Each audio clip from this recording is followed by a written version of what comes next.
Good day guys, Mikael Mablog nga pala at ngayong araw nga ililibot namin guys sa Padre. At paano malilibot sa Padre? Siyempre day off ngayon, kasama ko si Boss. This is Rock! Ngayon ang ginagawa niya guys, nililinis siya yung CR ng barato kasi hindi na makatae yung mga staff dito sa Prime. Kaya ngayon, yan, binapo. Ngayon po, wala na pong bara dyan sa CR na yan. Kung makikita nyo guys, nakaraan is binubukal ko yan. So, baho talaga. Ngayon guys, ito, meron kami lakad dito na provided para sa mga staff. Ngayon, ipapakilala ko kung kanino ang may mga may-ari nito at kung sino-sino sila dito sa Prime. First, the head tech namin dito, si Boss Emer, the king of Yapanit. Walang tatalo dyan kay Boss Emer.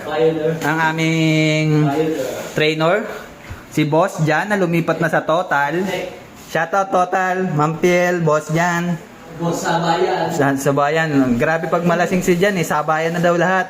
Shoutout sa'yo Jan. Ito, di ko alam kung kanino to. Not today, Satan. Then, nandito si Mami Charlotte ng aming Mamshi na inampun na kami dati neto. Pinalayas lang kami kasi lakas namin kumain. Shoutout sa'yo, Mami Charlotte.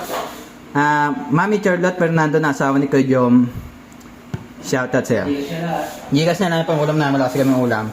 Then, dito tayo kay Security Aquino na chubby na gwardiya. King hype na yan. Maliit ang boto mo, ha? Ito si Ma'am Mitch. Shoutout sa'yo, Ma'am Mitch. Ito si Ma'am Aubrey. Pangalan pa lang maganda na nag-height ng 5'6", na maputi, na cute ngumiti. Shoutout sa'yo, Ma'am Aubrey. Shoutout sa mga taga-face. Then, ito si Ma'am Nika, ang aming admin. Siyempre, shoutout kay Mackenzie. At ang kanyang locker na punong-puno ng walang kwentang laman, lagay ng sopas, baso ng ibang staff, harina, and tawag dito, apron. Then, sino pa ba papakilala natin? Wala tayong mapakilala guys, kaya babalik tayo kay Boss Rock.